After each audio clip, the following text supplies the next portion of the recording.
सुप्रभात। बच्चों, इसके पहले हमने राष्ट्रीय नेशनल पार्क, ठीक है, राष्ट्रीय मतलब नेशनल पार्क के बारे में जाना था। तो उसमें हमने दुधवा नेशनल पार्क की सैर की थी। वहाँ पर जो जंगली जानवर थे, जानवरों के बारे में जाना था। खरगोश था, उसके बाद में बाघ था, हाथी थे, मोर थे और भी बहुत सारे प्राणी वहाँ पर कर्तव्य दिखा रहे थे। तो इस तरह से वो वहाँ पर स्वतंत्र और सुरक्षित रखे गए थे।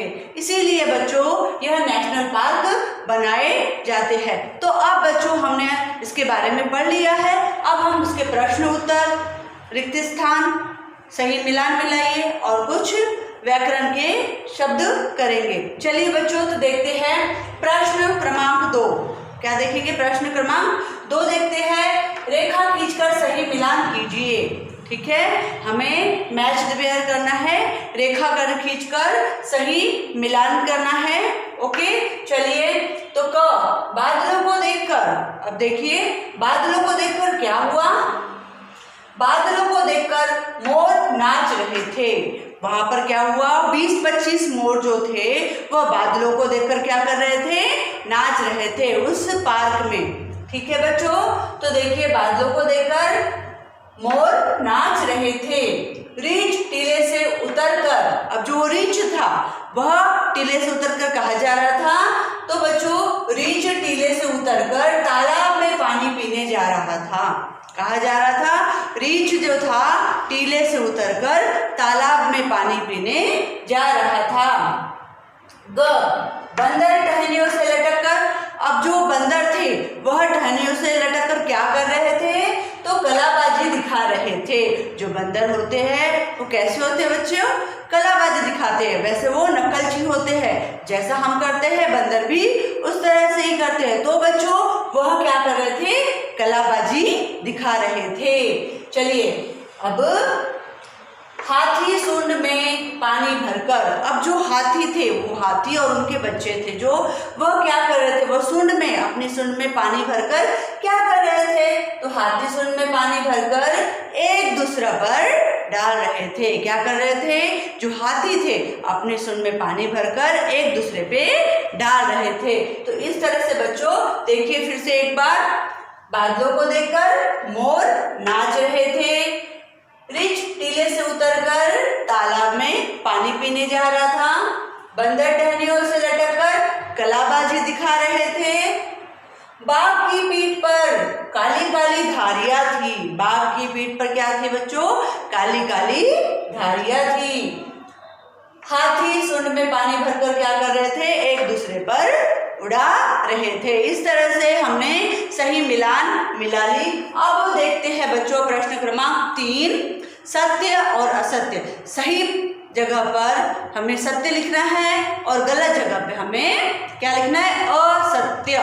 सत्य मतलब सही, असत्य मतलब गलत। तो चलिए बच्चों लिखते हैं, जिसे हम इंग्लिश पे क्या कहते हैं? ट्रू और फॉल्स। तो चलिए सही गलत, सत्य असत्य।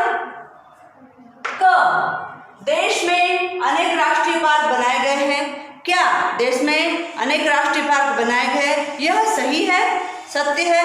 हाँ बच्चों यह सत्य है, तो हम यहाँ पर सत्य लिखेंगे। उसके बाद में ख बंदर गुफा में रहते हैं। क्या बंदर गुफा में रहते हैं? नहीं, बंदर गुफा में नहीं रहते, वह क्या झाड़ पे रहते हैं, तो मतलब असत्य होगा। उसके बाद में ग बादलों को देखकर मोर नाचते हैं। क्या जब बादल काले काले बादल छाते हैं तो क्या मोर नाचते हैं? यस, हाँ मोर नाचते हैं। तो क्या होगा बच्चों? सत्य होगा, यह विधान सत्य होगा। उसके बाद में बाघ भी आदमी से डरता है। क्या है? जो बाघ है वह आदमी से डरता है। हाँ, वह भी आदमियों से डरता है, वह भी शिकारियों से डरता है, क्योंकि उसे भी अपने जान की परवाह होती है। तो बच्चों देखिए, देश में अनेक राष्ट्रीय पार्क बनाए गए हैं, सत्य। उसके बाद में बंदर गुफा में रहते हैं, असत्य। बादलों को देखकर मोर नाच रहे थे, हाँ सत्य। उसके बाद में बाघ भी आदमी से डरता है, सत्य। इस तरह से सत्य असत्य हमने पढ़ लिए। अब बच्चों हमें प्रश्न उत्तर करने हैं, तो अपने CW निकालिए और अपने प्रश्न उत्तर लिख लीजिए। CW में हमें प्रश्न उत्तर लिखना है। यह सब पाठ्य पुस्तक में आप लिख सकते हैं। यह हमें जो प्रश्न उत्तर है हमें अपने CW मतलब कक्षा वर्ग जो होती है उसमें हमें लिखना है बच्चों। तो देखिए अब हम सबसे पहले निम्नलिखित प्रश्नों के उत्तर लिखेंगे। प्रश्न क्रमांक 5 है बच्चों, ये देखिए। तो दुधवा राष्ट्रीय पार्क कहाँ है? जो दुधवा राष्ट्रीय पार्क है, जो नेशनल पार्क है बच्चों, वो कहाँ पर है? तो दुधवा राष्ट्रीय पार्क लखीमपुर, कहाँ पर है बच्चों? लखीमपुर उत्तर प्रदेश। कहाँ पर है बच्चों? लखीमपुर उत्तर प्रदेश में है। यह उत्तर प्रदेश में हमारे भारत में ही है, ठीक है। उसके बाद में राष्ट्रीय पार्क क्यों बनाए जाते हैं? हमें पता ही है कि राष्ट्रीय पार्क क्यों बनाए जाते हैं। राष्ट्रीय पार्क देखिए बच्चों क्यों बनाए जाते हैं? जंगली जानवरों की सुरक्षा के लिए। जंगली जानवरों की सुरक्षा के लिए, जंगली जानवरों की रक्षा के लिए राष्ट्रीय पार्क बनाए जाते हैं। जंगली जानवरों की रक्षा के लिए, और वहां पर वो आराम से रह सके और स्वतंत्रता से घूम फिर सके, इसीलिए क्या होता है वहां पर राष्ट्रीय पार्क बनाए जाते हैं, ताकि वह अपनी वहां पर प्रजातियों को भी बढ़ा सके, ठीक है। अब बच्चों देखिए रीछ कहाँ रहता है? अब जो वो रीछ है वो कहाँ रहता है बच्चों? तो रीछ कहाँ रहता है? रीछ जंगलों के बीच गुफाओं में रहता है। अब तो नेशनल पार्क जो राष्ट्रीय पार्क है वहाँ पर बच्चों उनके लिए गुफाएं भी बनाई गई है। क्या होता है अब वहाँ पर होता है कि उनके लिए जो रीछ होते हैं उनके लिए गुफाओं का भी निर्माण किया गया है, ताकि वो आराम से अपने बच्चों के साथ रह सके। तो रीछ कहाँ रहते हैं? जंगलों के बीच, घनघोर जंगलों के बीच वहाँ पर गुफाएं होती है और उनमें वह रीछ रहते हैं। तो बच्चों चलिए देखिए मोर क्या कर रहे थे? अब मोर क्या कर रहे थे? मोर पंख फैलाकर खड़े आकाश में, मोर पंख फैलाकर आकाश में। देखिए बच्चों मोर पंख फैलाकर खड़े आकाश में खड़े थे। वो 20-25 मोर थे जो वह अपने पंख फैलाकर क्या कर रहे थे? खड़े आकाश में बादलों को देखकर नाच रहे थे। बादलों को देखकर नाच रहे थे। बच्चों जो मोर है वह बादलों को देखकर बहुत खुश होते हैं, क्योंकि वह बारिश मतलब वर्षा आने की क्या करते हैं? वह उसका इंतजार करते हैं ताकि वह आए और वह बहुत झूम झूम के नाचे। तो बच्चों देखिए मोर पंख फैलाकर आकाश में क्या कर रहे थे? मोर पंख फैलाकर आकाश में छाए बादलों को देखकर नाच रहे थे उस जंगल में। बाघ के बारे में पिताजी ने क्या कहा? अब जब लेखक और जो उनके पिताजी थे वह जा रहे थे तो वहां पर ऊंची ऊंची झाड़ियों के पीछे एक बाघ बैठा था। तो पिताजी ने क्या कहा? पिताजी ने कहा देखिए बच्चों कि डरो मत।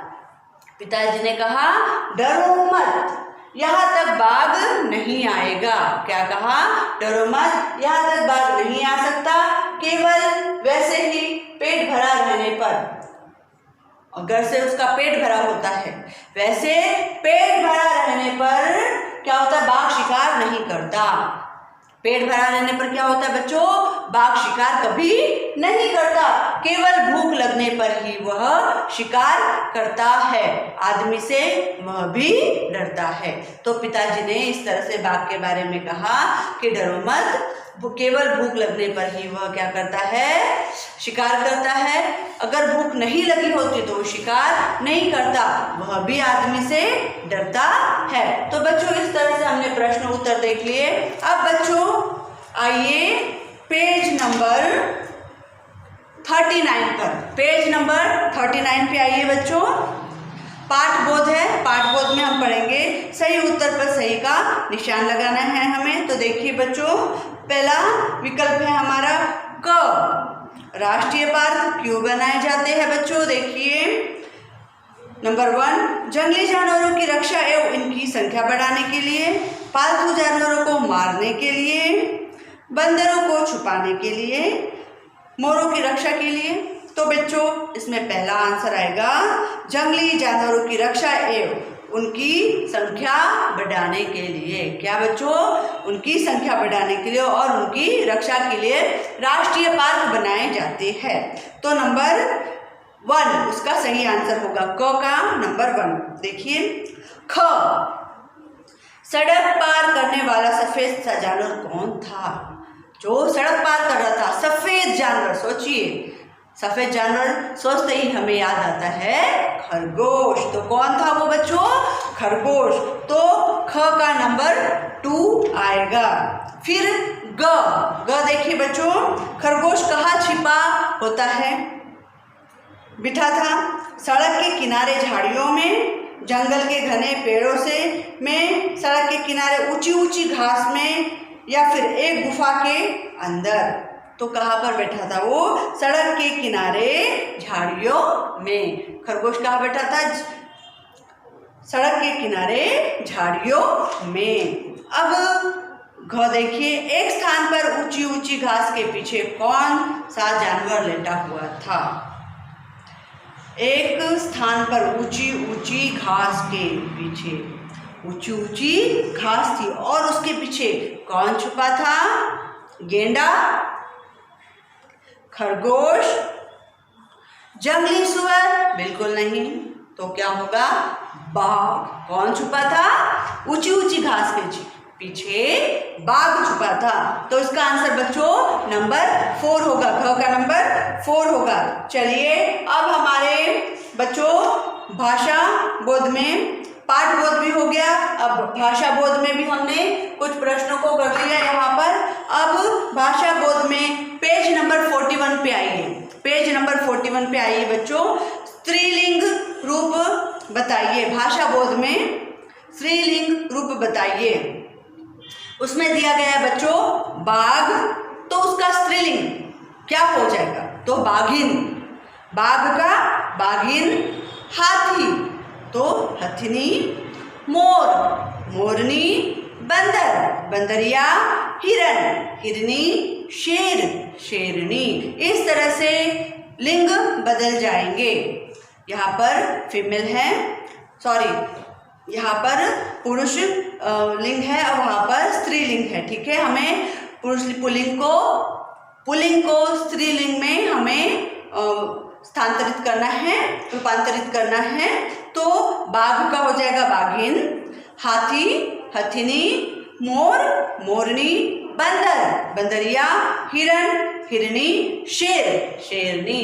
इस तरह से बच्चों आज हमारा यह पाठ दुधवा राष्ट्रीय पार्क यह हमारा पूरा हो चुका है। और बच्चों अभी यहाँ पर हमारे फर्स्ट टर्म का कोर्स भी कंप्लीट हो चुका है, परंतु अब हम इसके बाद में व्याकरण विभाग को कंटिन्यू करेंगे। फिर उसके बाद में हम हमारा दूसरा द्वितीय सत्र चालू करेंगे। सबसे पहले हम हमारे कुछ व्याकरण विभाग है, निबंध है, उसको कंप्लीट करेंगे। थैंक यू बच्चों।